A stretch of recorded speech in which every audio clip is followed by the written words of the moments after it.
you. All right. Good evening. I call to order the meeting of the Hamilton Wenham Regional School Committee on Thursday, January 4th, 2024 at 7:01 p.m. And I will invite you all to join us in the Pledge of Allegiance. To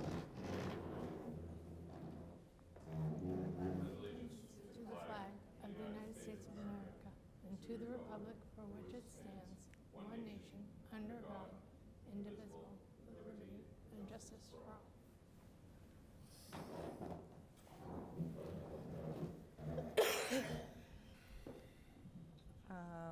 Mr. Tracy, do we have our Zoom link up? On right now. Okay. Just see whether there's anyone on Zoom who might have a comment.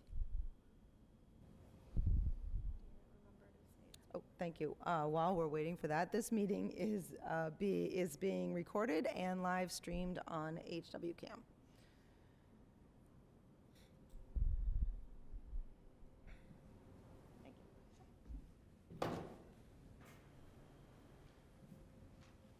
Okay, so next up is an opportunity for citizens' comments. We have that opportunity both live here with us in person as well as on Zoom. Mr. Tracy, it looks like we don't have anyone on Zoom, is that correct? Okay, looks like that. I'm suspecting there are no citizens' comments in the room, but if anyone has a comment that they'd like to offer, now would be the time to approach the podium. All right, seeing none.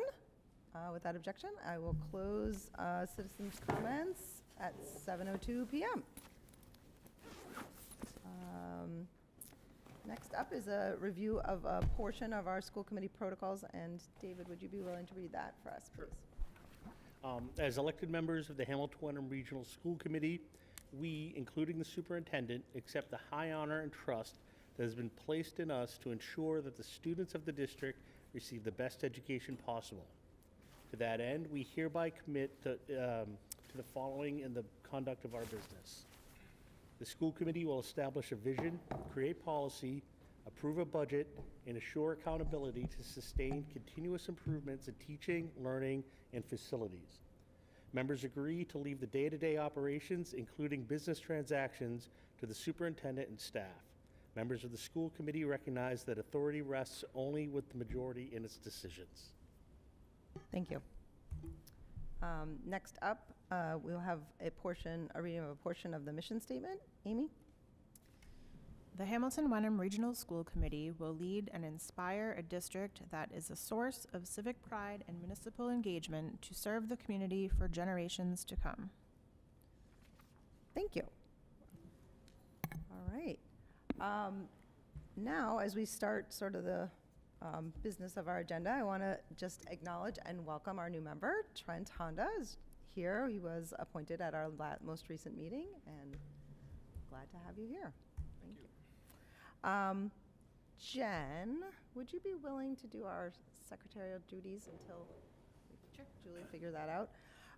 So next up, we have the consent agenda, just so that for the public and also Trent for new people, the consent agenda typically consists of items that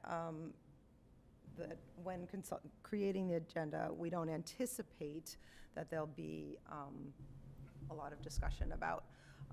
The way the consent agenda works is that people can pull items off that they do want to discuss, but the remainder of items, it's just an up or down vote without discussion.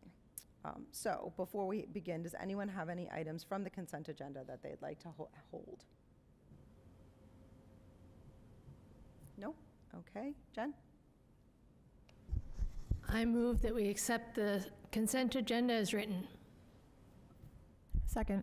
Second by Amy Kunberger. All those in favor?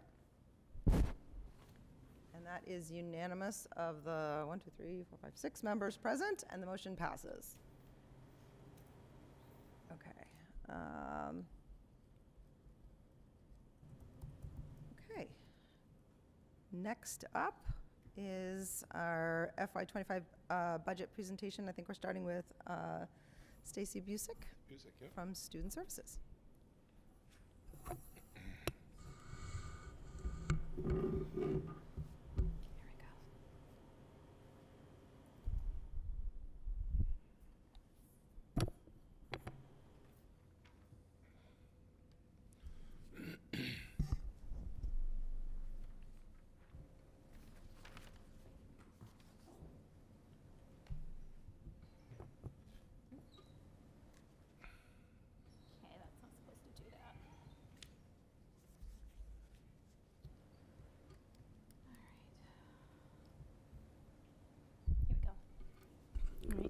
Good evening, Happy New Year, and thank you for having me this evening. So I'm going to give an overview of the Student Services Department and our programming throughout the district. Okay. Before I start, I do want to introduce Maureen Smith, who is our preschool and elementary special education coordinator, and then Teresa Fitzpatrick, who is our secondary special education coordinator. So thank you for being here. I have some other thank yous too before I move forward in presenting. I need to thank all of our student services staff, both direct service providers and our office staff, for all of their work throughout the school years in supporting our students, as well as our administrators, our educational support personnel, our classroom teachers. I do have to also thank our CPAC, in particular Becky Bonifant and Haley Britton, for their support of our families throughout the district who have students with disabilities. And also I need to thank Officer Joe, I'm always going to say his name terribly wrong, but Achinada, and the Hamilton and Wenham Police Department and Fire Department, and also Five Sons Pizza for their support of our CPAC and our special education students throughout the district, and their work in creating opportunities for our students. So I need to thank them, and I hope I did not forget anybody. But, and thank you to you for all your support as well. I always show this slide, and it's just really to make sure that we're focusing on the whole child, and that's really where our work is. You know, when we talk about providing equity for all of our students, and that is across the board, and ensuring that they're not only getting the support for learning, but also the support to access the school community. This goes hand in hand when you think about it with our Portrait of a Graduate elements as well. Okay. I also want to talk about our responsibilities within the Student Services Department. The first and foremost, to provide a free, appropriate public education within the least restrictive environment. And we need to ensure that we are reasonably calculating and enabling appropriate progress for students in light of their individual and unique needs. One of the things we need to keep in mind with least restrictive environment is that it has a different meaning for different students. Least restrictive could be support within the classroom, to support in a learning center, to support within a district program, to out-of-district placements, including day programs, and then the highest level residential settings. So we need to keep that in mind. And also our responsibility, if we're unable to meet the needs of a student with the services that we have in district, we need to either create or locate. So those are some things that we are responsible in terms of meeting FAPE for students. We also need to ensure that state and federal special education regulations and also our civil rights laws are implemented and followed. And one of the things that we always look towards too is being mindful of programmatic and fiscal responsibility that we have in determining the provision of services for students. Wanted to share some of, or all of actually, the necessary supports for student success and what the Student Services Department looks like, starting with our staffing. So our staffing includes a number of teaching positions. We have our special education teachers. We have our ESL teachers who support our multilingual learners. We have our related services staff, and of course our educational support professionals as well at each level. Within the related services staff, this includes our occupational therapists, our physical therapists. We have a physical therapy assistant at the moment, our speech and language pathologists, nursing, counseling. We have a district-wide BCBA, and of course our school psychologists. We do contract for a lot of services, so when you're looking at the budget and when my contracted services line looks really high, one of the reasons is the need for additional services, which we don't have within our district. Those include having a teacher of the visually impaired to work with our staff and students. We have orientation and mobility needs.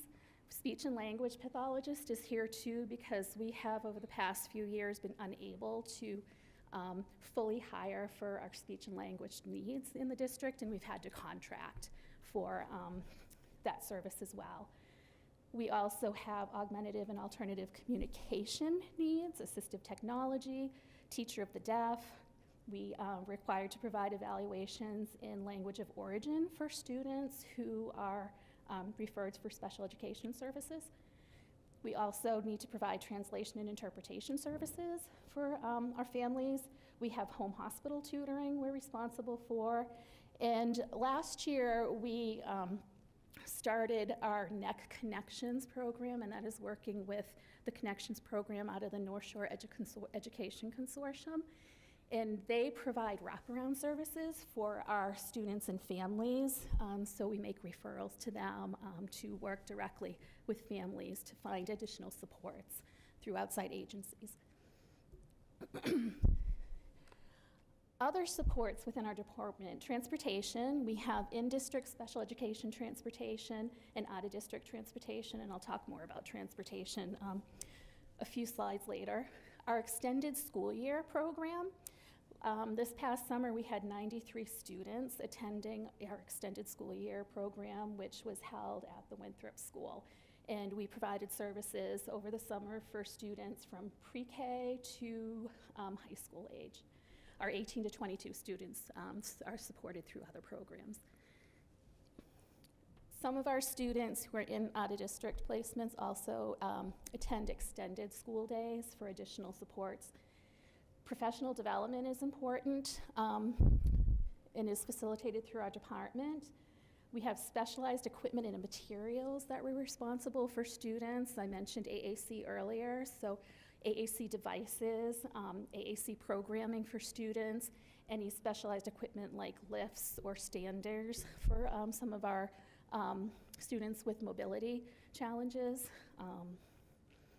So things like that to help them access throughout the day. Curriculum materials and specialized programs, we focus on that to ensure that we're providing appropriate instruction for all of our students. Testing materials, we do a lot of testing. We have a lot of testing batteries that are used, whether you're a speech and language pathologist, special education teacher that is doing academic achievement testing, or school psychologists. So we spend a lot of funds in acquiring the testing materials when the batteries are updated, and also for protocols. And then, of course, our ELE programming, supporting our multilingual learners within the district, which falls into a lot of the curriculum supports as well. So here we are with our special education population. This is what we've looked like, over the last couple of years, what we currently look like, and what these numbers are based on is our October 1 SIMS data. As you can see, we stayed relatively at the same level for FY 21, 22, and 23. There wasn't a lot of change in our special education numbers. We have jumped up in FY 24. When you look at the percentages of students in our district in comparison with the state, we've kind of started to level off and come within range of what the state looks like. We were higher than the state for a while, but we are pretty much almost close to where they are in terms of special education students. Our primary areas of disability for students who are determined eligible are the specific learning disabilities, primarily in the areas of literacy, but we are seeing an increase in math as an identification for specific learning disability. The other areas that are in our top findings are health, typically for students diagnosed with ADHD. That's kind of the primary or main diagnosis associated with the health disability. Also communication for language, and also autism. So those are our top 4 areas of disability that we have in the district. Okay. Here's what our special education population looks like by school. As you can see, Bucher, 14% of their school has students with disabilities. Cutler is at 20%. Winthrop is at 23%. They have a higher number, but they also have the preschool program. They also have our intensive learning program and our CASTLE program. Bucher and Winthrop at this point also have not only our learning centers for academic focus, but they both have the therapeutic learning center for students with social, emotional, behavioral needs.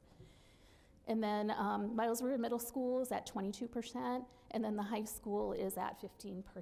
So high school does drop by the time, and that's what we're looking for, by the time they get to high school, they have the skills developed to access the curriculum without specialized instruction.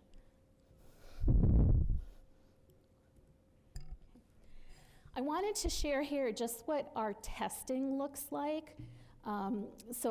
Just a comparison for FY23 and where we are currently this year. So our FY23 numbers for elementary and secondary are where we landed for the whole year in testing. The elementary, the FY24s are where we were as of December 26th was the last consent that came in. So you can see we have a slight reduction if you're kind of looking at our elementary 24 compared to 23 in terms of initial evaluations. Our reevaluations will probably exceed what we did last year. Reevaluations happen every 3 years once a student is identified as a student with a disability and requires an individual education program or IEP.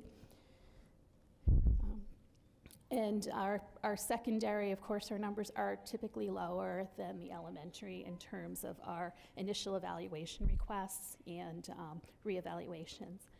The majority of our initial evaluation referrals or requests come from parents. So I just want to share that.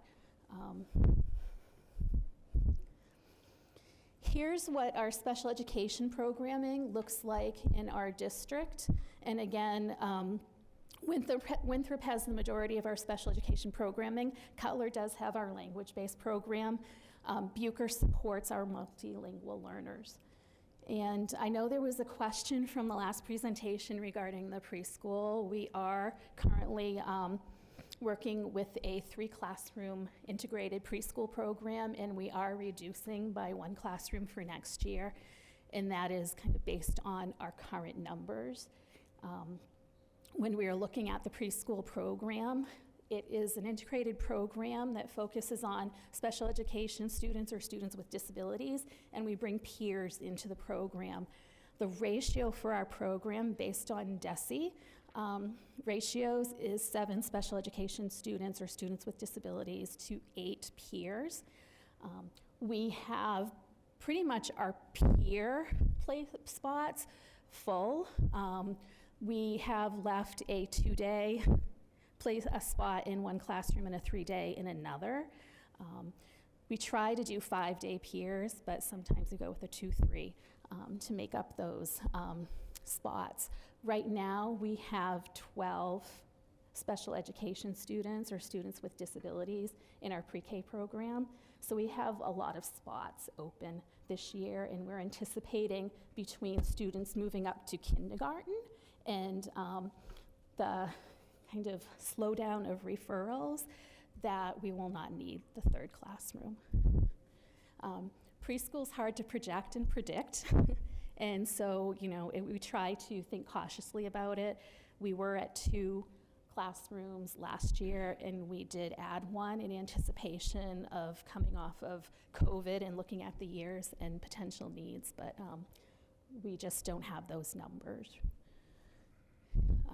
Most of our programs have stayed kind of within the range that they have been for the previous 4 years. Our numbers are higher in the academic support areas, with the exception, at Winthrop they are, but with the exception of Bucher, has decreased for next year is our projection. Our therapeutic learning center, we had at one point therapeutic learning centers at all 3 of the elementary schools. We had an open position at Cutler that we were unable to fill. And so we made the decision to not continue with a therapeutic learning center. Students who needed that support went to either Bucher or Winthrop.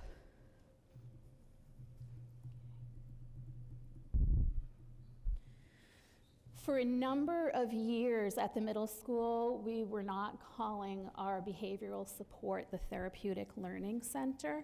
In order to come in line with and vertically align from elementary to middle and high school, we have changed the programming a bit at the middle school to be in line with the therapeutic learning centers and the intent for those programs. So again, our numbers are much lower in the therapeutic learning centers at the middle school, just based on the students who are building their skills at the elementaries level and then no longer need that level of support going into the middle school.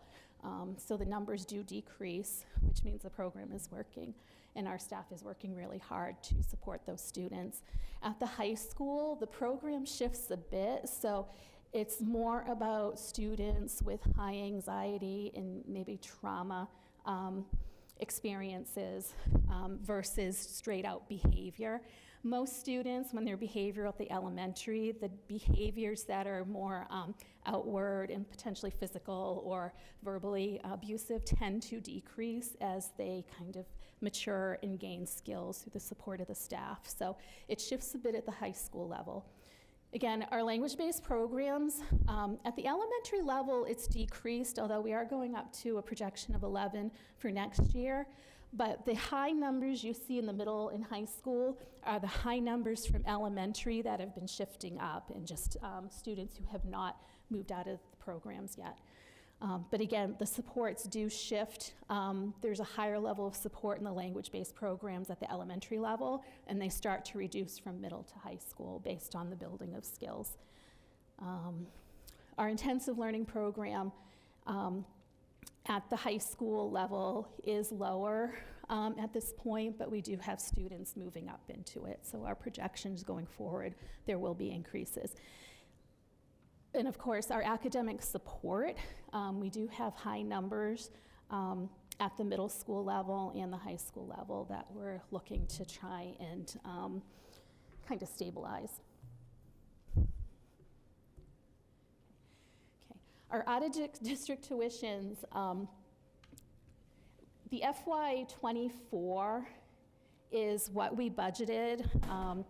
If you remember, going into FY24, we had a significant increase in out-of-district tuitions. OSD gave a 14% rate of increase, so that really jumped up our out-of-district tuition costs in FY24. FY25, OSD is giving us a 4.69% increase. The 14% there is specific to the North Shore Education Consortium programs and their increase based on needs within their Kevin O'Grady School building. So there's two different increases there, one specific to the private schools and other placements, and one specific to the consortium.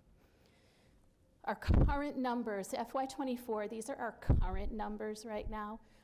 We did have a couple of move-outs, and we brought a student back in district. So these numbers are different than what was projected last year when I came in front of you. And again, those will probably continue to fluctuate. Our numbers for next year are projected at 44. Again, those are subject to change. And I just gave a breakdown of where our students are, private school versus public. Public is the consortium, is considered public school. So all of our public school students are at the consortium right now. And then we have 2 in out-of-state programs.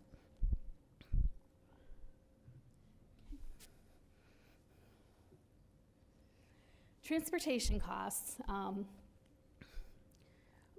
Last year in FY24, along with the 14% increase, we also saw a higher increase in what the costs were per route for transportation. Right now, as it stands, our transportation rates range from $125 a day up to $425 per route for our out-of-districts. And that can depend on a number of things. One could be location and mileage. The other can be what type of supports are needed on the transportation vehicle. So if the students on the vehicle need a monitor, We have a bus that needs 2 monitors. We have in the past needed transportation vehicle with a nurse on it. We don't have that this year. So those impact the costs. We do have 2 in-district buses, and that's through our Salter contract, and they charge $451 per day to transport our students within the district. And that's for 2 vehicles. And then we also use them for field trips. Our intensive learning program, or ILAS program at the high school, does community trips to support advancement in daily living skills and access throughout the community. So those are $210 a day, and right now they are running monthly trips.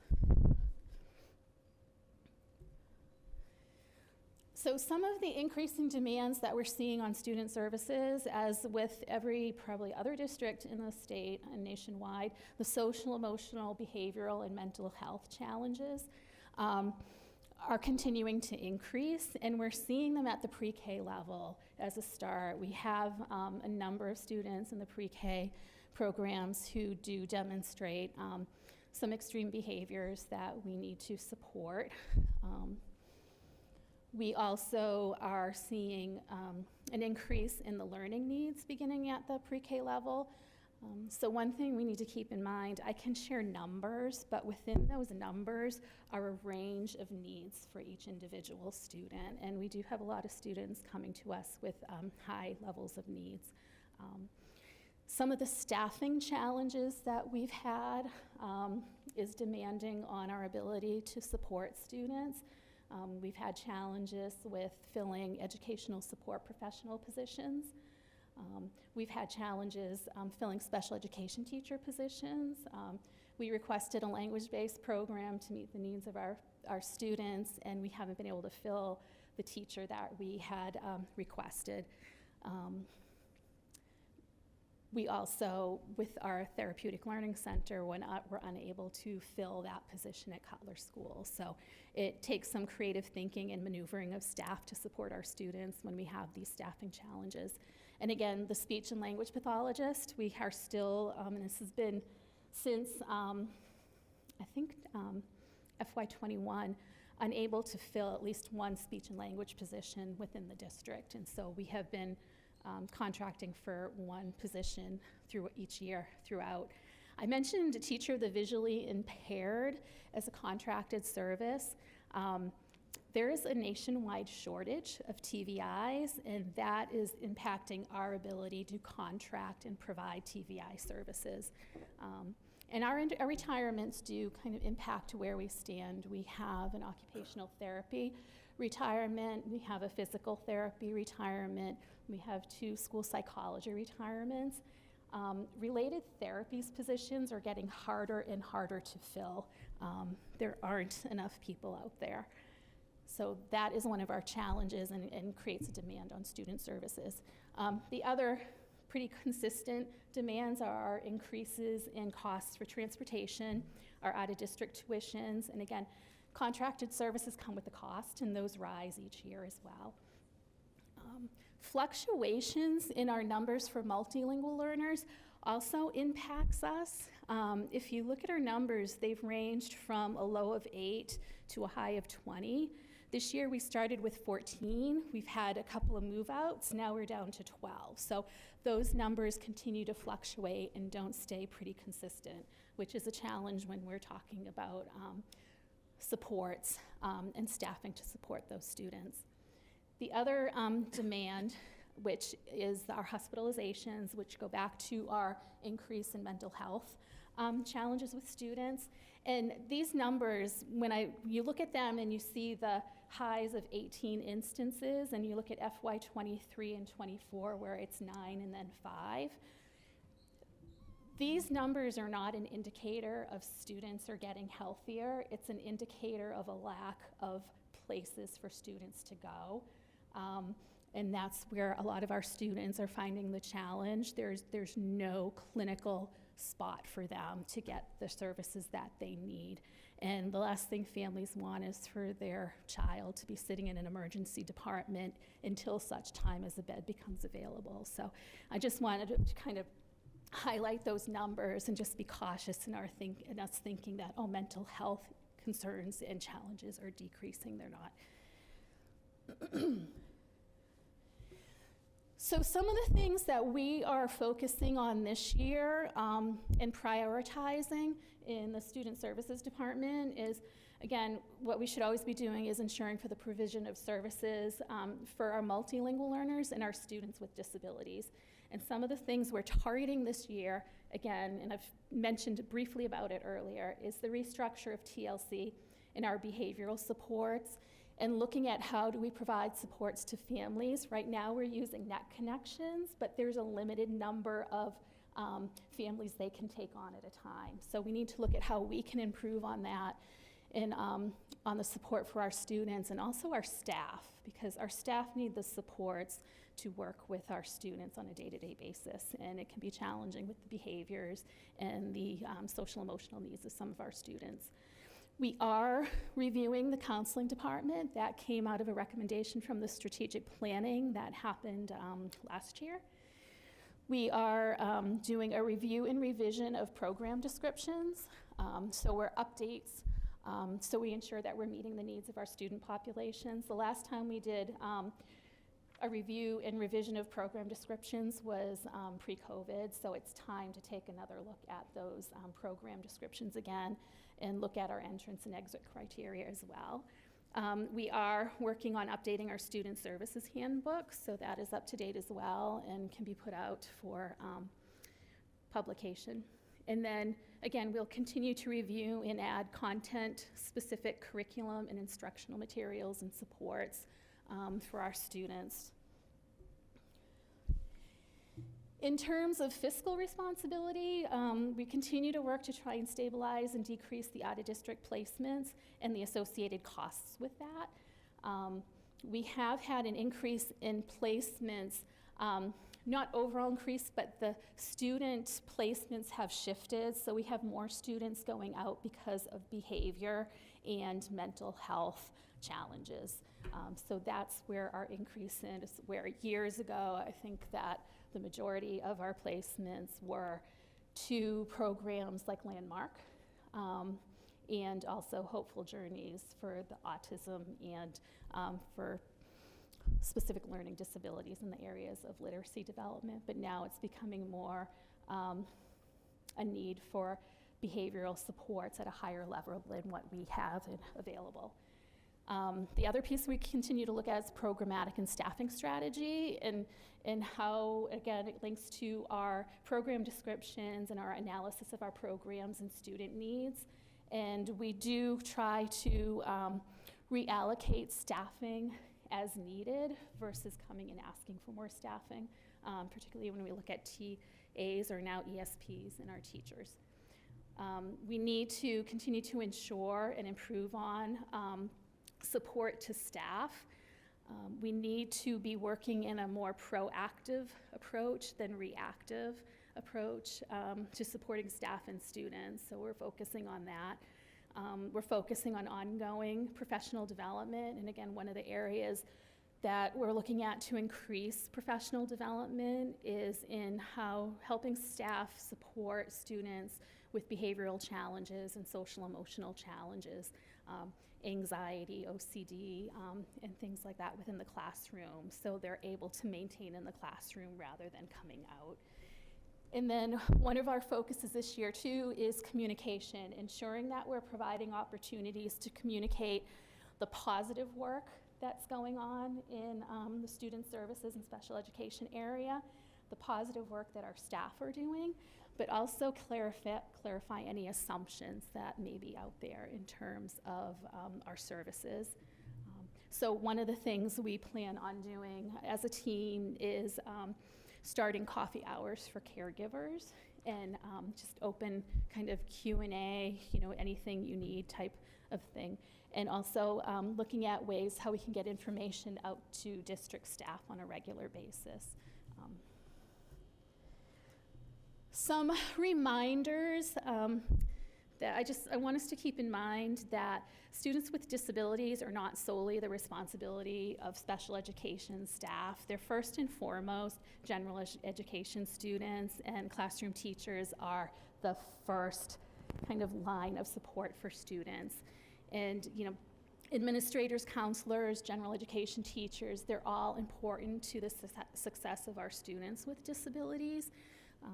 So that goes back to how can we take a more proactive approach and really start to think about what additional professional development staff need to support our students, because they are coming in more challenging. And we all have responsibility to ensure that we're providing for the needs of all of our students. So, and all of it means all, and each and every day. So special ed's not static too. The numbers I present to you today can change tomorrow. And so it's constantly shifting and it's constantly changing, not just in the numbers, but the needs and then the costs. So I just thank you. That's all I have. And I don't know if anybody has any questions. Thank you. All right, questions? Jen? I have a couple. Yep, go ahead, Jen. So we had a 14% increase in 2024. And you're saying we're having a 14% increase in 2025. Is that the same group? No. OSD regulates private Chapter 7-6 schools or DESE-approved schools. So that 14%, when that came around in FY24, only impacted tuitions for private schools. Consortiums aren't a part of OSD. Consortiums can basically build their own increases. So in FY24, the consortium did not build a significant increase in comparison to the 14% we got across the board in private. Basically following the private school. Yeah, but this year, private schools, OSD is saying you can't raise over 4.69% unless you go to OSD and have a program change, and then you can submit a request for a higher tuition cost. That doesn't seem to be happening yet, knock on wood, for any of the schools. The 14% is specific to the North Shore Education Consortium programs because of a building issue and the need to complete a multi-million-dollar project at the Kevin O'Grady School in order for them to meet the funding needs of the project and keep the programs running. They have increased tuition by 14% in their programs. And I believe Tell you a little more of that story. Thank you. I could go into that story for quite a while, but I'll just kind of They, give a, Northeast Consortium has a number of programs for various levels of students with disabilities and programs that are functionally important for kids. We've had a number of kids go to these programs and be very successful where they really struggled in our schools. So they kind of meet this fine line that we need for certain numbers of our kids. And they, if you've never been there, they have a huge building in Beverly, near Beverly High School, and have been suffering a number of catastrophes with their HVAC and roofing systems. So they put out a project to bid to have it replaced and updated and upgraded. They were fighting with the union about it. They were fighting with the state about it. They put it out to bid, got one bidder, and it came in $6 million higher than what the engineers were telling them it was going to cost. So they struggled, did some value engineering, brought some of the costs down. They also have to move a group of students out, so they're going to have to rent property over through the Cummings Group. Yeah. They're renting some property to move their high school unit to the Cummings, one of the Cummings properties. I'm not sure which one, but in Beverly. And they're also tacking on a one-time rate increase for districts who have children in their programs, both member districts, which we're a member of it, Northeast Consortium, and non-member districts. The overall increase just in the tuition side is 14% to cover the ongoing financing of funding for their projects. They don't get state funding. They don't qualify for, they can't write an SOI for anything at the state level. So as, you know, I'm one of 20 superintendents on the board. We had to structure this so that we could figure out a way to make the payment, basically. The payment for just their loan is $865,000 a year on top of their regular functioning budget in the, you know, 20-something million range. So the process that they're going through right now is to keep the programs all alive, keep everything moving forward, we actually are receiving a lesser increase than the non-member districts, which is basically how the programming works. But all districts are getting hit with some level of fee based on the number of students you had on September 1st of 2023. In our case, I think it's going to be about $55,000. And that changes depending on the number of kids in the programs. So a big district like Peabody has a lot more kids. They'll end up having to pay one more. And the choice for districts is, if you have the ability to pay it now, you can pay it in this FY24 budget. If you don't, you can pay it in the FY25 budget. So that's actually coming in the January 18th meeting to this group. So it's it's been an interesting project. They got shut down for a number of days in the summer because they couldn't get their rooms cooled and ventilated. Union issues cropped up because of that, and they've really worked hard to try to remedy the situation. So that's where you're seeing that individual increase for just the Northeast Consortium. And the kids, number of kids, as you can see, change 8, 10, 12, 11. You know, some will go, a student could go tomorrow to, say, their Recovery High School portion. You know, it just depends on what our needs are versus what their program availability is. They're hoping to expand the program as well. Yeah. To also take up some of that cost, to really bring down that cost in the future. So The increase or the high cost for their the needs for the work to their building filtering down to us. Part of that increase is because they can't close the school because there isn't any place for the students to go. Most of the students at Kevin O'Grady are medically fragile, along with other disabilities and significant diagnoses. So it's not like you can take a room that has Hoyle lifts and standers and all kinds of specialized equipment and up and move. So they're trying to renovate and do the work they need to do while keeping the building going. So that's why there's a higher cost too. They're also cheaper, I guess is the word you can use. They are less expensive than many of the other placements. Yeah, I And they're know, readily that's it. available in our backyard. So when they have spots and we have a child that needs to go there, we can generally get them there. So it's it definitely serves the unique options for districts, the 20 districts that are involved as members and others. They have, I think, maybe 15 or 16 other districts are sending them kids. So, and they pay a higher tuition than we pay as members. I have 3 more questions, so if anybody else wants to go. Let's get everybody at their first question, and then we'll get back. We'll make sure everyone's question is answered. David, do you have a question? A quick question. Well, there's 2 questions, but the first one is quick. I'm sorry, can you speak louder? Yeah, sorry. Thank you. What is there a common reason why the hospitalizations take place? A common diagnosis or? There's a variety of reasons, and they really come down to mental health. We've had students who have been suicidal.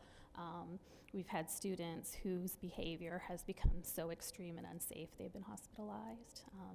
So there's a range. There's a range. So it's suicidation. It kind of goes with what we're seeing nationwide, where it used to be that suicide rates were higher in adults. Well, now they're higher in children. It's flipped. And can I squeak a second question in?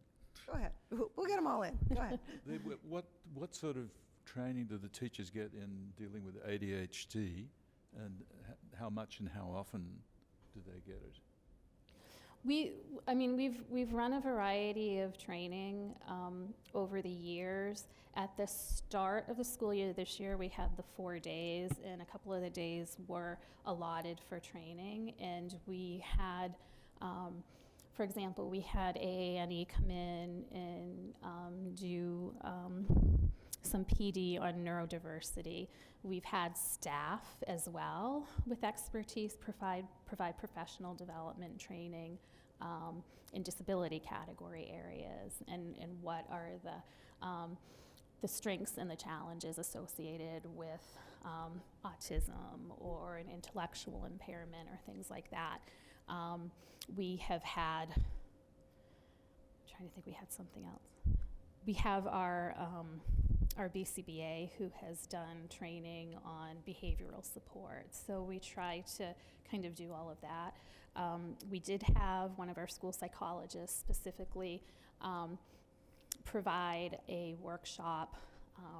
It was for parents through CPAC, but staff are always invited to, that focused on executive function, which is, can be a deficit for students with ADHD. Thank you. And again, we have more to go. And again, we do have to increase our PD in terms of how to better support students with behaviors and kind of the social emotional challenges they're having. Thank you. You're welcome. Okay. This side of the room? No? Trent? One question. Sorry, I'll get closer. You mentioned that you had an open speech-language pathologist position for quite some time. How is that affecting delivery of necessary services to students? Luckily, we've been able to contract for that service, so we have someone in place to provide the services, so we have not missed a beat in terms of what students need to get. But again, there's a difference between having a contracted service provider and then having your own staff.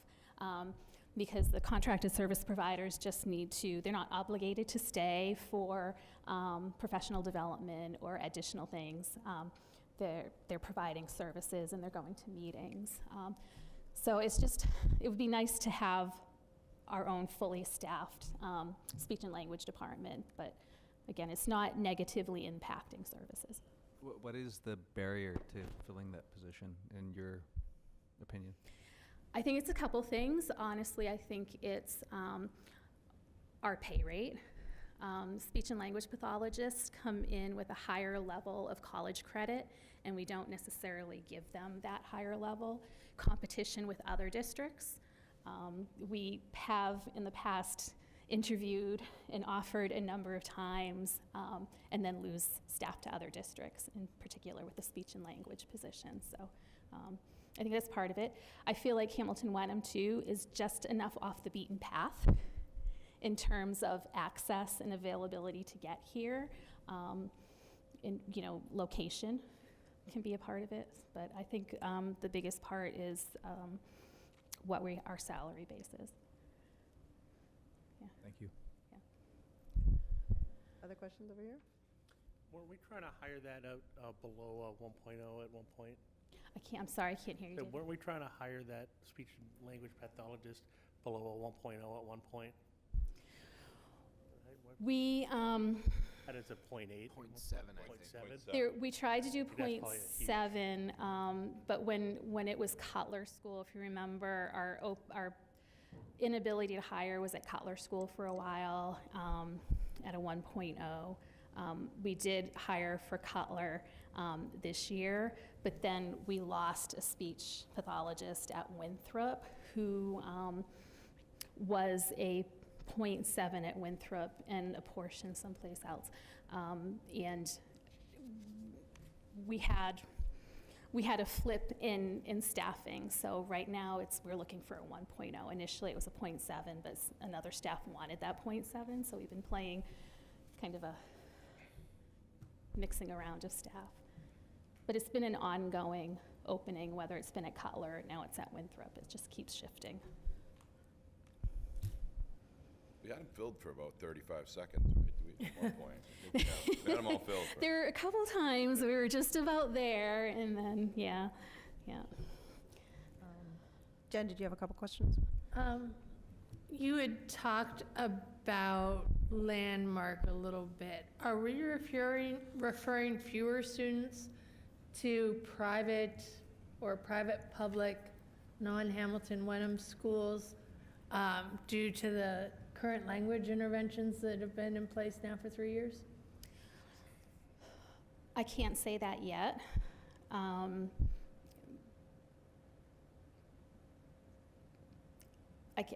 I won't say yes to that yet. I think we need another couple of years before we start to see a true decrease in like our language-based numbers and students going out to Landmark, whether it's a unilateral placement or we've placed them.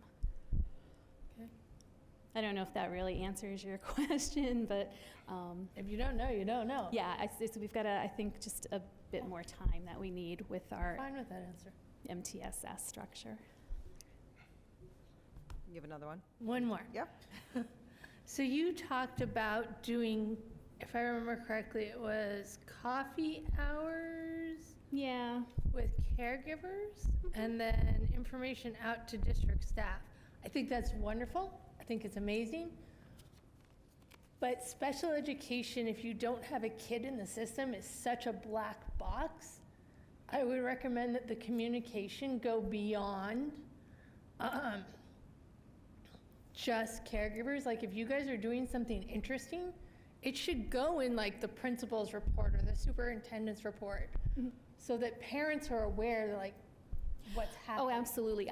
The coffee hour piece was more of like giving parents the opportunity to come in and say, hey, here's something I heard. Can you explain more of that to me? Or, I'm struggling with this. Any suggestions? Or it just, and to also be clarifying for families. The other piece too, which I don't know if you're aware of, DESE has been working on what they've called the IEP improvement project. So we have a new IEP document coming online, and it's good. Staff are feeling very positive about the document itself, but at the same time, there's training that needs to happen. So we feel like as we start to train our staff completely on it, we need to provide the opportunity for parents to come in and talk about the change in the document. So there's pieces like that too, as well, because it is a visual change from what they're used to if their student's been on an IEP, and sections look very different, and information is going in different places than it used to go into. So that's like kind of another piece too, to come on in, let's talk about it, let's like walk through it, things like that. But I agree with you. I think there's a lot of information in working with the CPAC in terms of putting information out to all. And CPAC too is really good when they have an event happening, that we make sure it gets sent out to the whole district. It's not exclusive to families who have students with an IEP. Okay, thank you. Okay. Okay. That's it. I have a couple questions. Okay. Been a lot of questions I know, tonight. yeah. Ooh.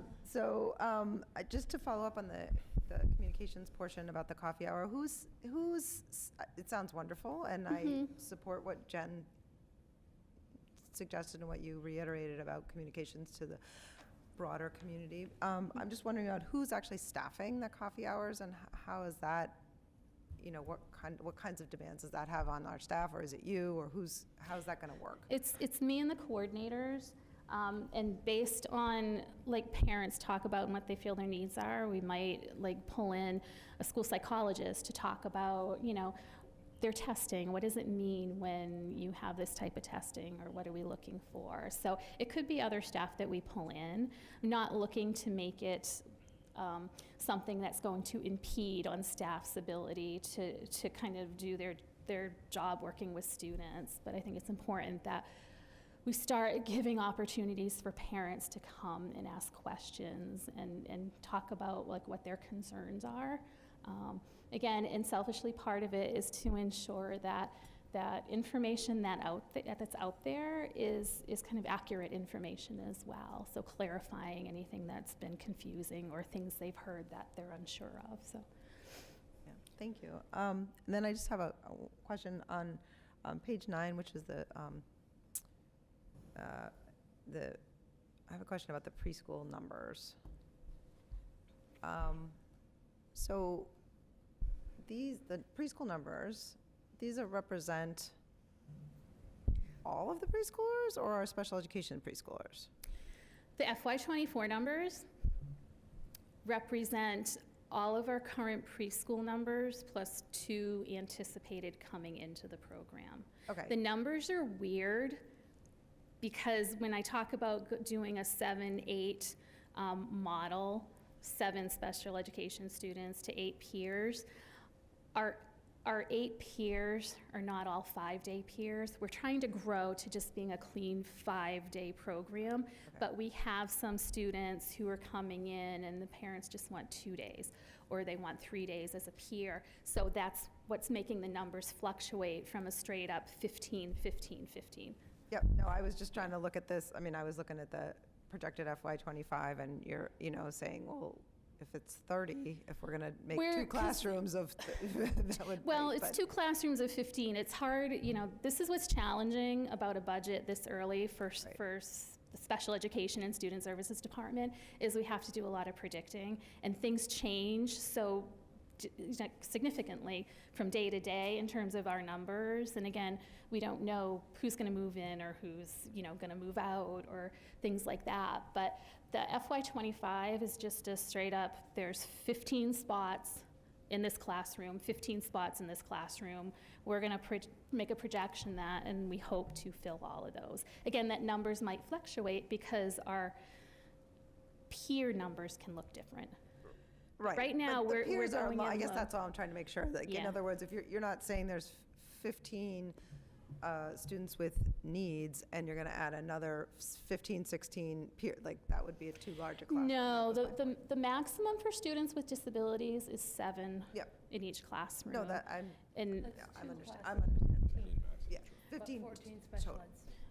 yeah. But what we're saying is the peer numbers can fluctuate. Yep. It's 8, but it can be more based Understood. on the days, yeah. Okay, thank you. You're welcome. All right, anybody else, anything else? Thank you. Thank you for having me. Thank you for that, very Thank you, helpful. Stacy.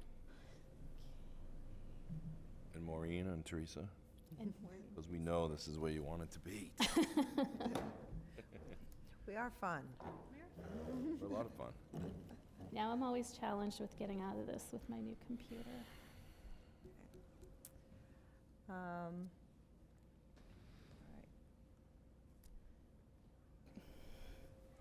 right. So next, next on the agenda is Just click our- on, Hmm? you got to kick out of it. I know Click on it's- Bucher over again. Oh, there it goes. Yeah. There it goes. Thanks. Dun, dun, dun, dun, dun. Come in. Oh, there we are, okay. Next on our agenda, we have subcommittee assignments. So actually have sort of, well, I'll just look to the committee on how you want to organize this, but basically we have, due to our resignation, we have an opening on capital finance and an opening on the policy subcommittee. And we also have an open secretary position. And so I wanted to work with now that we have our new member, to fill those spots. I'm just going to start right in unless anyone wants to. We'll start with maybe capital finance, which currently has an open spot. Currently, it's Jen is the chair of capital finance. Just to be very transparent, I'm just going to say Trent has expressed some interest in capital finance. I want to speak for you, but is that accurate? Yes. Okay, excellent. So we have an opening there. I don't know how you all want to do this. We also have an opening on policy, and we have the secretary position. I'm certainly not suggesting that Trent needs to take all three of those things on. I can take policy. Okay, and we have people just jumping on.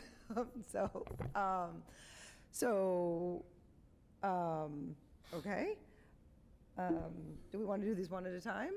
And then we can talk about the secretary position. I think, like, I did mention it to Trent. I don't know how you're feeling about that, or if anyone else is feeling like they want to jump into the secretary I position. could pick it up for the last couple of months. You what? I have no problem doing it for the last couple. Okay. I People think are it's just- actually the only role I have. I was going to say, have you ever been the I think secretary? Dana and Janelle will be happy because I'm the worst. Alright. I'm the worst secretary. I was never a secretary. Assistant treasurer. For, All right, well, I'm going to just, without, if terrible. there's I never not, get back if to them. there's no objection, I'm going to ask our new secretary before he's even, that's fine. I before wasn't he's even, thinking about that. before he's even nominated, could you make a nomination for the capital finance spot? Do you want me? Do you want to? Do you want to, why don't we let Julia do it while she's in her, Julia, but Trent, by the way, I- Julia is our assistant secretary, so if the secretary's not here, Julia's. Your last name? Honda, Honda. just like the car. Okay.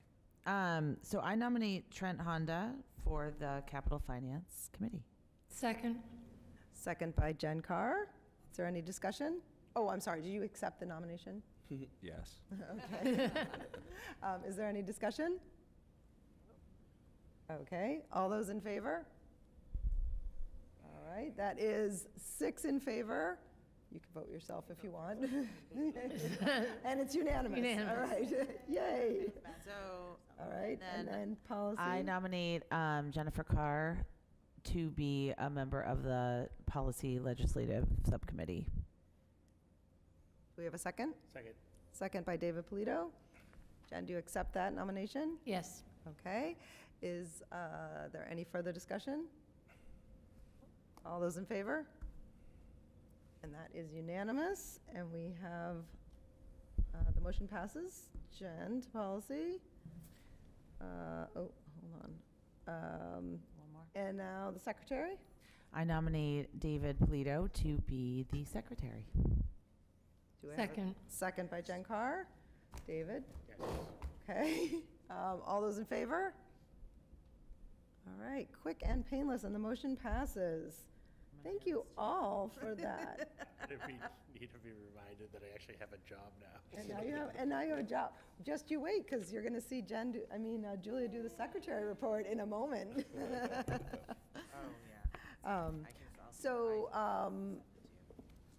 Trent and Jen, you'll need to just connect with Trent, connect with Jen as the Capital Finance Chair and get that scheduled, and then Jen, you and David can connect on policy.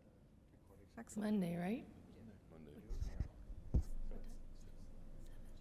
Okay. Slacker. Excellent. All right, thank you all. I really appreciate that. Was very smooth and really easy to fill. That was great. All right. Saw the agenda. All right. Vinny, you're up. Next up, we have an overview and then a potential vote on the tentative FY25 budget.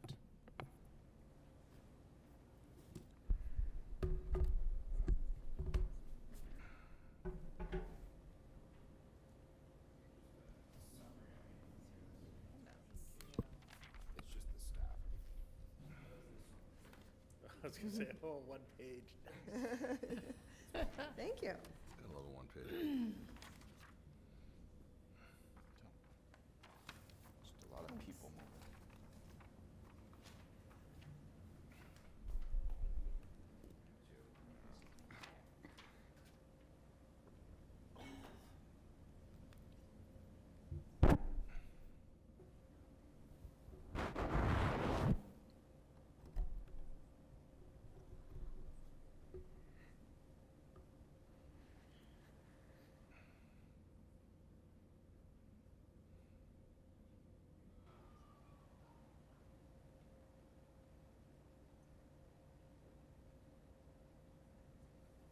So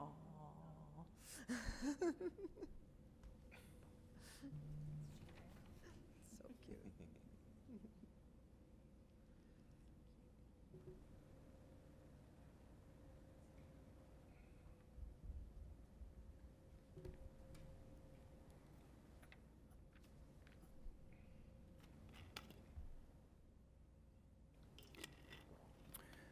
Okay, thank you guys for letting me present tonight. I'm here to give you a brief update on the changes from the presentation from before break, and then potentially vote on the tentative budget tonight.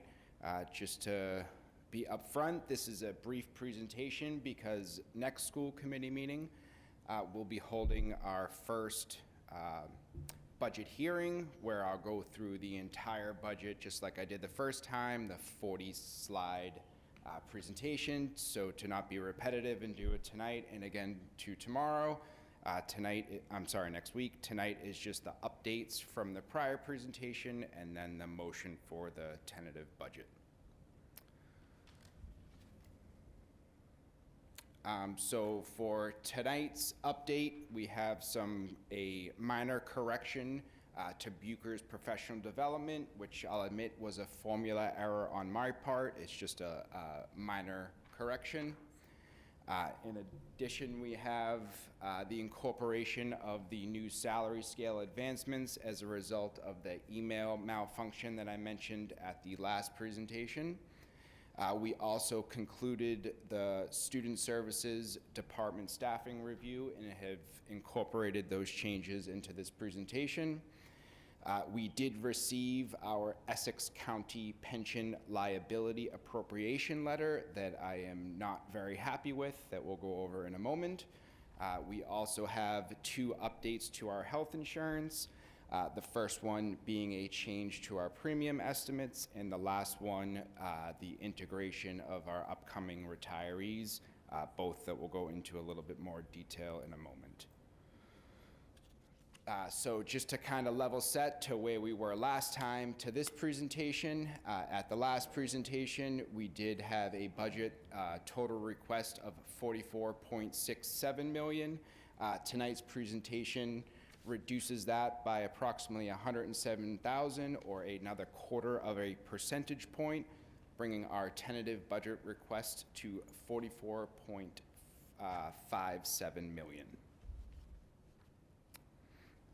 So just to dive right into it, like we normally do, we're going to break down all the changes by school location or DAC and by DESE category.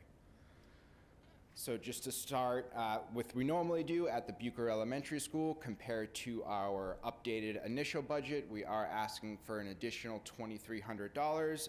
The main contributing factor is the salary scale advancements for $2,100 and that minor professional development formula that I had mentioned.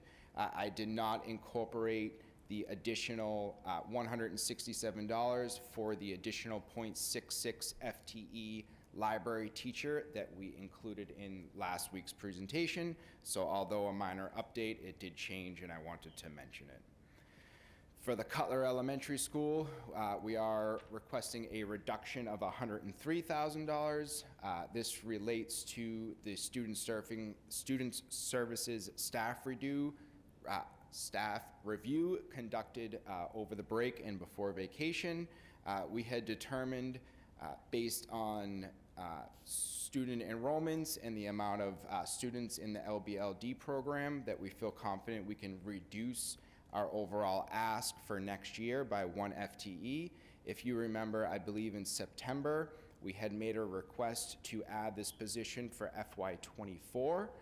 That has been posted for several months now with 0 applicants. So in combination with the lower enrollment, and to avoid a situation like we had last year with multiple positions remaining vacant all year without being able to fill them, we are actually reducing our request for FY25 by 1 FTE.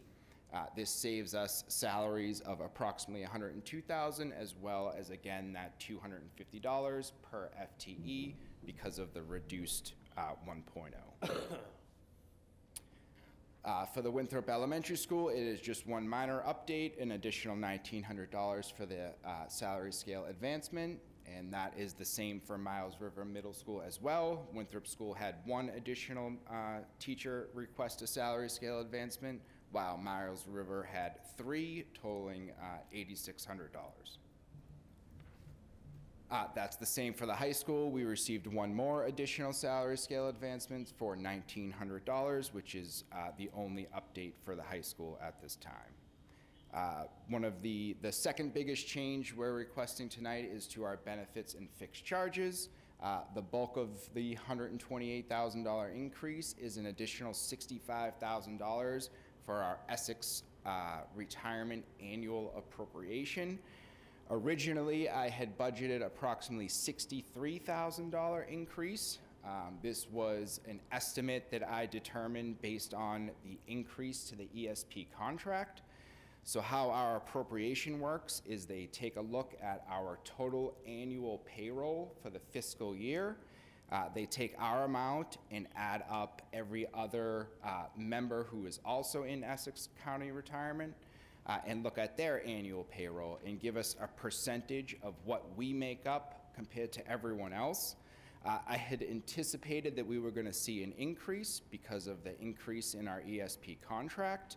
However, it was much greater than I anticipated, and overall, our total liability from Essex Retirement went up about 0.5 percentage point. So that means we own a bigger portion of the overall liability, which means we have to make a bigger payment for FY25 because of the increase in our overall liability. I do anticipate this is going to grow for FY26 because our ESP contract took effect in September, which was for less than half the year. With this new increase in salaries projected for an entire year, I would imagine for FY26 we're going to see another big jump in our Essex Retirement appropriation. And you can ask a question in the middle. Yeah. So, just to clarify, Essex Retirement System is guessing what the budget salary raises will be in the next contract, and that's why our rate went up?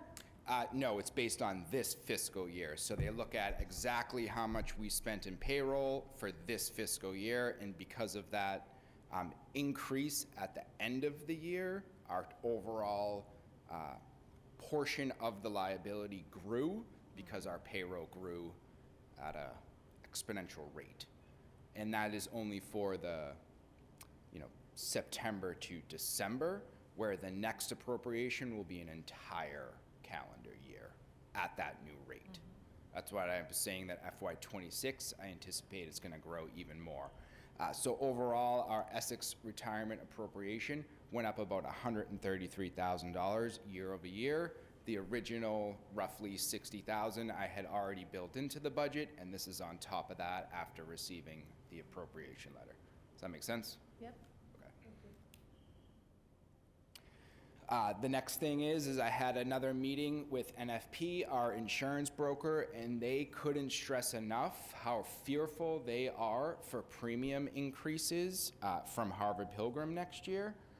So what I had done is after the meeting, I went through what I had estimated based on what they had determined and basically met them in the middle. They thought I should increase it 2 whole percentage points. I increased it about 1 percentage point. Which added up to about a $32,000 increase. So instead of a premium rate increase of about 9%, we are estimating about 10%. In addition, we are incorporating 2 new retirees on our health insurance plan. Just to be upfront, this would assume that the individuals that are replacing them after they retire also enroll in health insurance. So when we have a retiree who is on health insurance, when we have a current employee who's on health insurance and they retire, they're going to carry that health insurance in retirement. Their replacement that comes in might or might not take in health insurance. Right now, I'm assuming that they're going to. I did this in conjunction with the fear that I saw from NFP and the premium rate increases to at least give us a little bit more coverage if something were to happen. If the new employees we hire do not enroll in our health insurance, this will be excess funds at the end of the year, but I'm at least covering the liability if this does occur. Vinny, I'm sorry. Of course.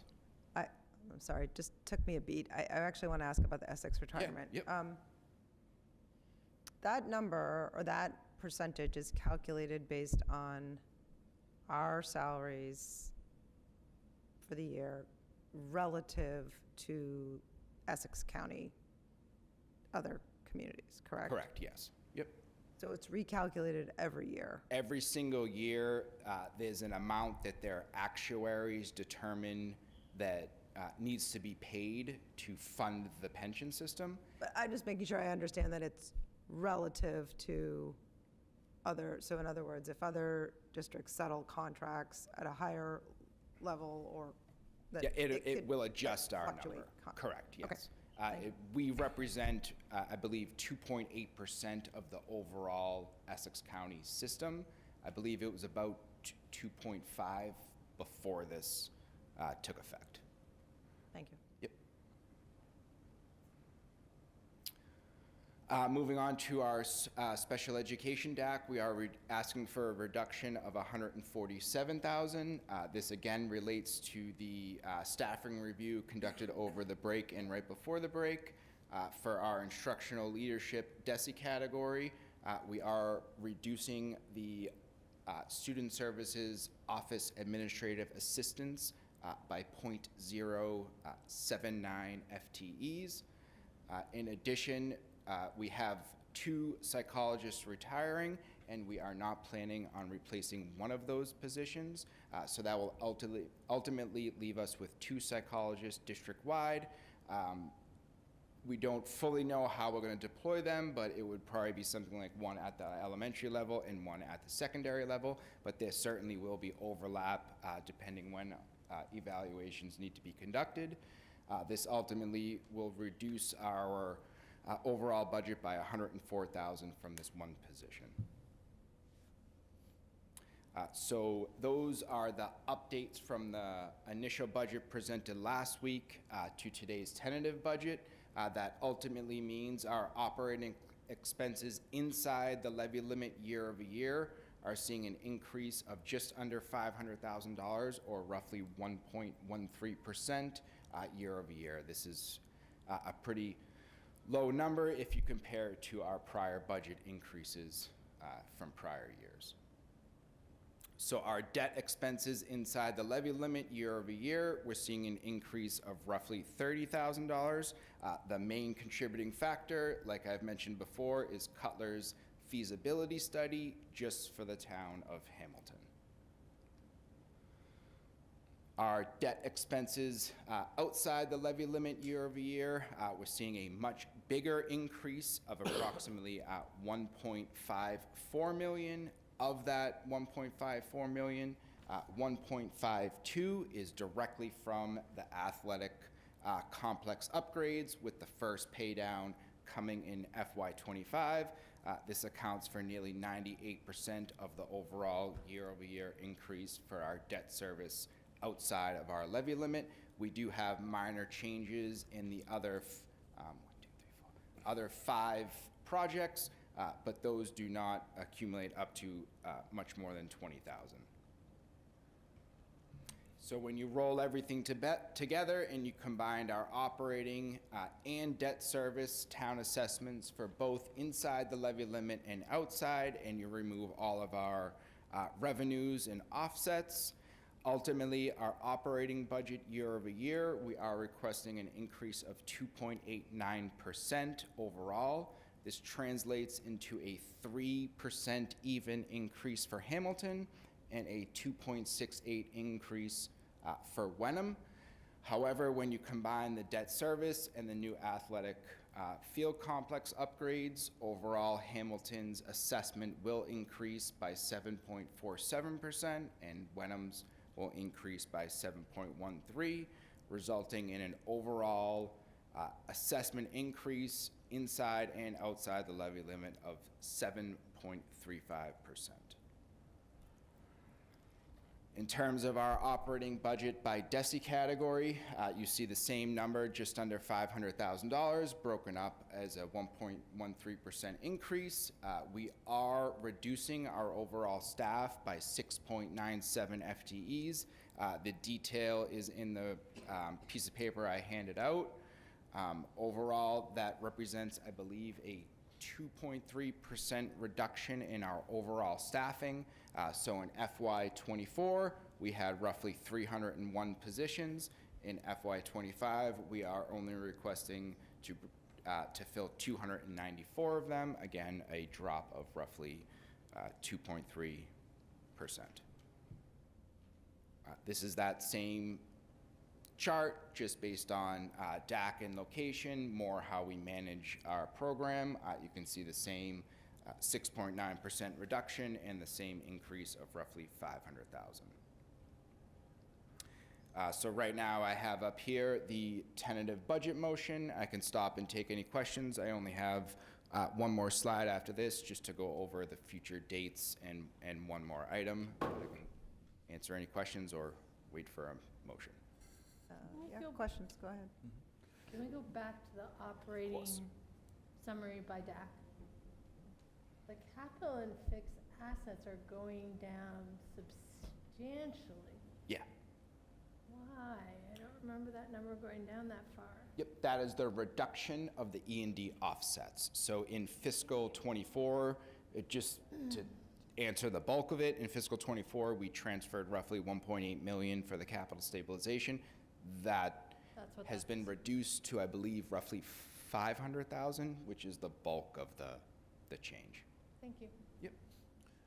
I have a question about the $15 million that has been put aside for the playing fields. How much of that has been spent so far, and what happens to what hasn't been spent so far? Because I understand there's some delays. Is there any offsetting kind of interest that can or is earned on those funds while they're not being deployed? Yep. So we were authorized to spend roughly 15 million. We currently only borrowed roughly 10 million. 1.7 will hopefully, after we put it forward for a vote, come from the capital stabilization transfer. I believe we're estimating about another 1.7 from private funding, if I'm not correct. Correct. And 1.2 from cap and CPC funding. CPC funds, which leaves about the 10 million to borrow. We borrowed that, I believe 2 weeks ago. Kevin came in and gave the 3.9, right? presentation. Say it again, sorry. 3.9%, right? Correct, yes. That's a pretty good rate. Yep, so the interest on just the $10 million portion, because that was rolled in with all the other projects as well, I believe is just under 500 off the top of my head. And what we've spent, I believe about $100,000 of it so far. Okay, so not much. Not much of it. So where does that unspent money sit, and does it earn no offsetting interest, or does it earn some, or? It will earn interest, and most of it will fall to E&D at the end of the year. Yep. What delay are we talking about? I haven't heard that we're having any delay on that project. We are currently sitting in front of the planning board, who has had some difficulty with their limited expertise, is the way I'll phrase it. They have asked us to pay for an outside expert, a third-party expert, to basically translate the documents for them so that they understand it. It's not unusual. It happens in a lot of big projects. When you're looking at stormwater calculations, the average person who's sitting on a board does not understand or know how to do stormwater calculations. So they have requested that we bring in, well, it's our expense, their request. The town of Hamilton has already hired a third party to review the documents. We've done a site walk with them. Really an interesting dynamic right now. They had taken a vote at the last meeting to have a toxicologist come and review the project, and we were recently informed that will be rescinded at the next meeting because that's outside of their purview. It's outside of their legal limits. There is some interest within the board to support some of the abutters about the PFAS issue, and that has been really a delay tactic, if you will. It's outside of the purview of the planning board. It doesn't belong in the conversation. there are people at the town level that have made that clear. We've tried to make that clear. We're working with our attorney also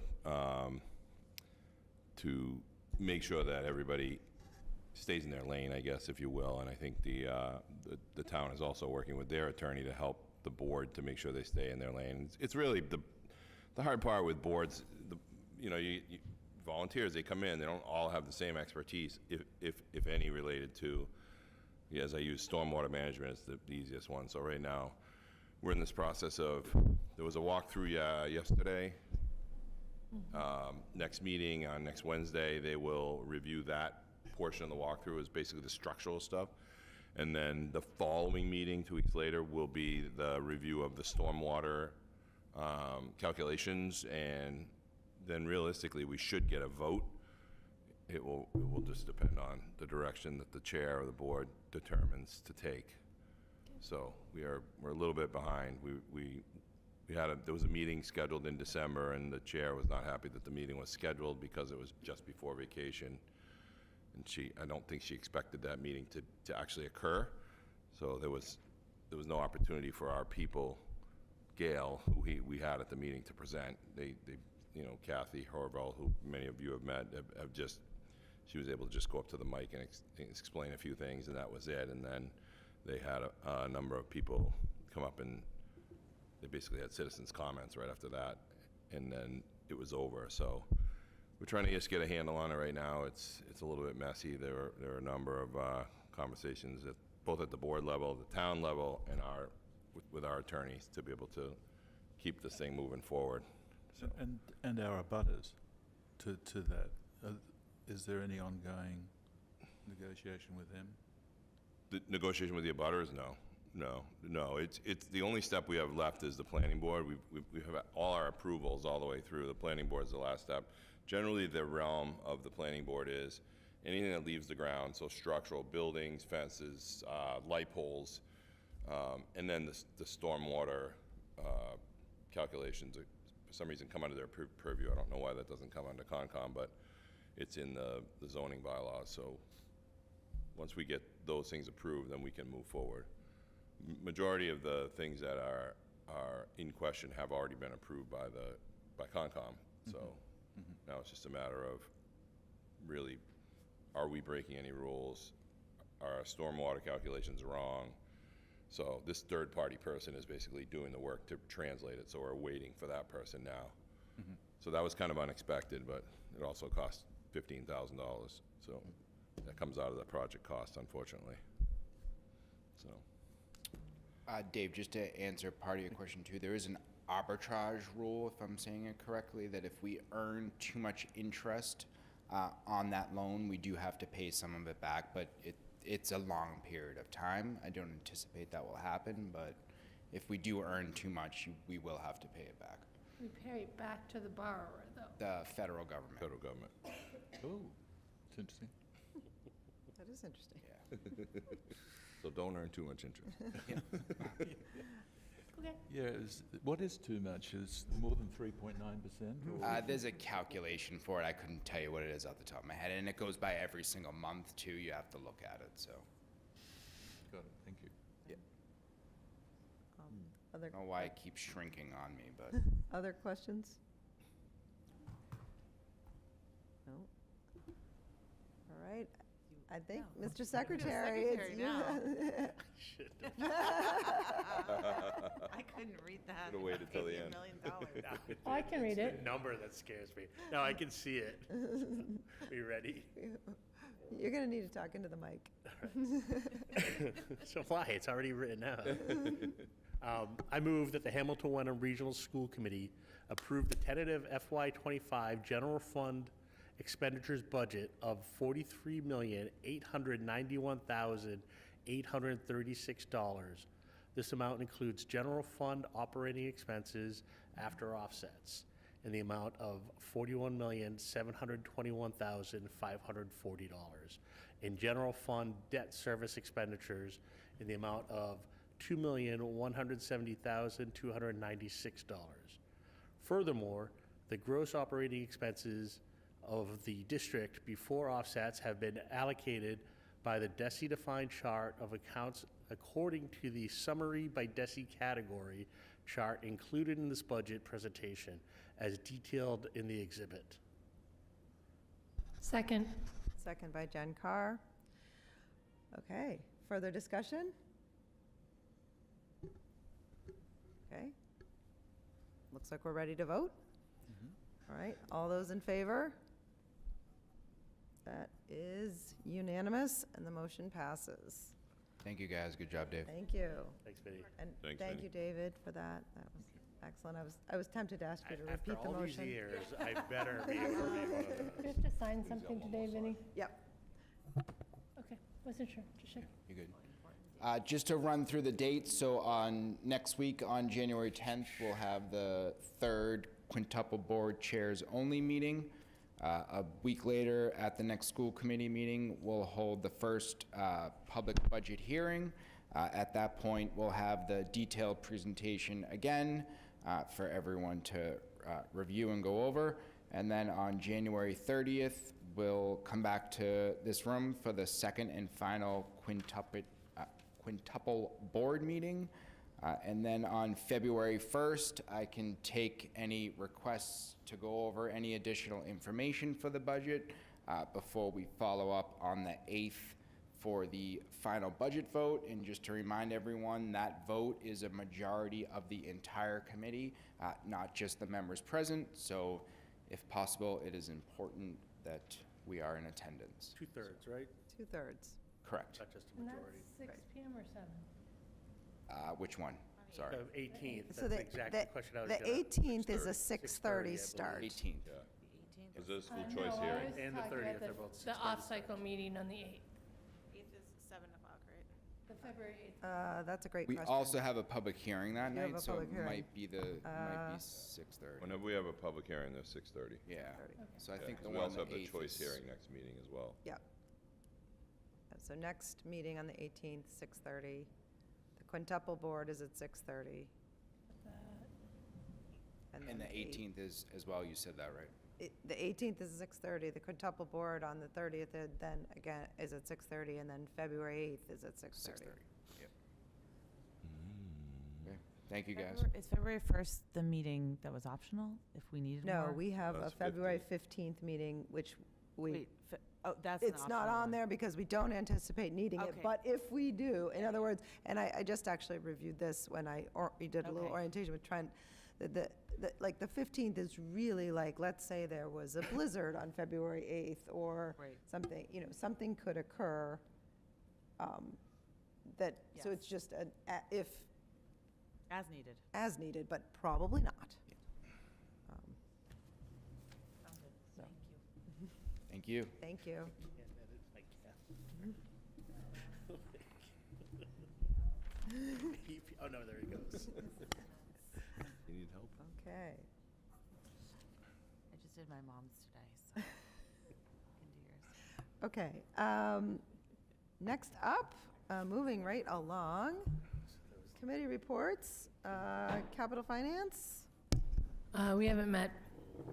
okay, do you have I think you have one it looks like it's on the 17th, is that? Next week, although, I'm pretty sure it's next Wednesday, right? It is next Wednesday, the 10th. Oh, it's the At 10th. 3? Oh, Wait a minute. I don't have anything, that's why I'm wondering.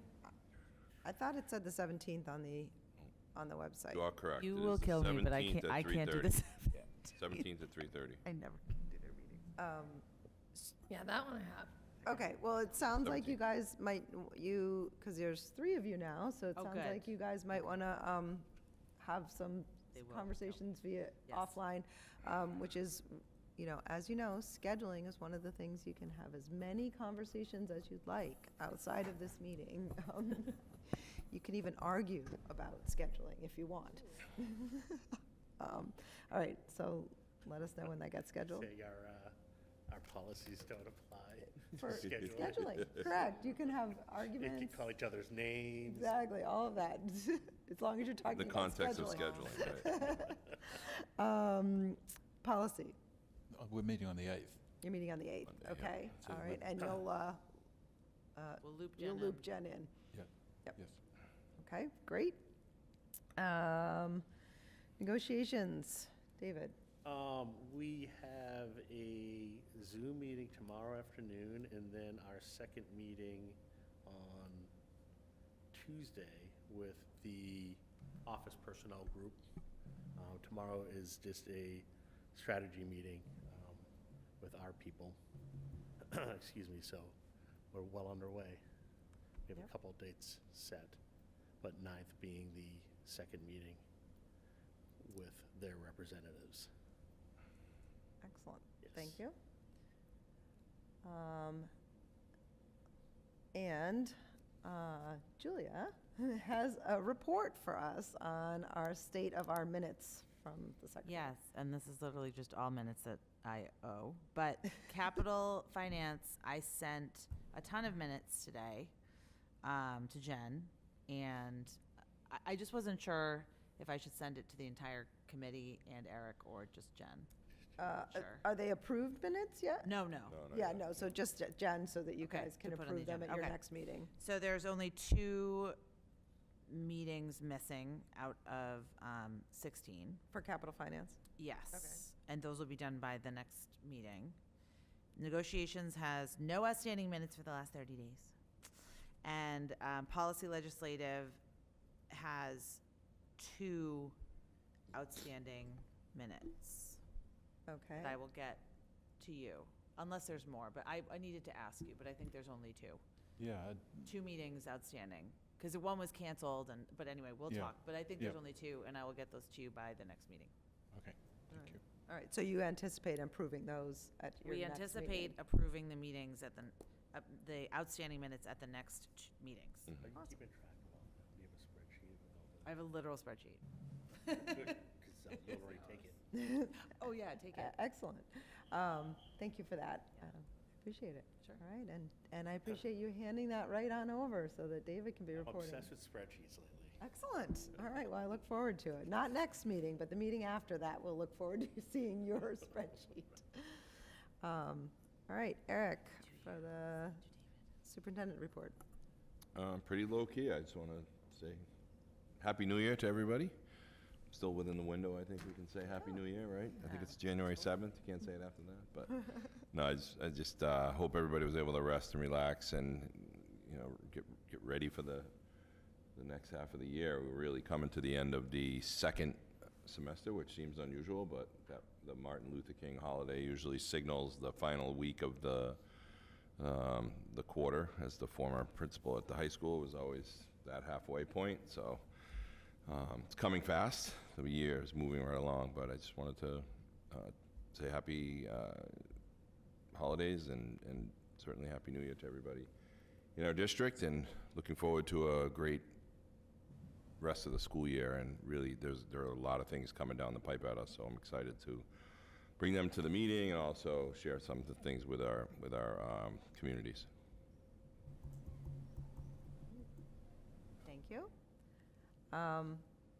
I don't think I really have anything, although I'm going to say it because I just want to remind everyone, and I mentioned to Eric, if you've looked on the website lately, you can't miss it, that there are a couple of opportunities for the community to come learn about and learn and understand about the upcoming school building project. So I just want to make sure,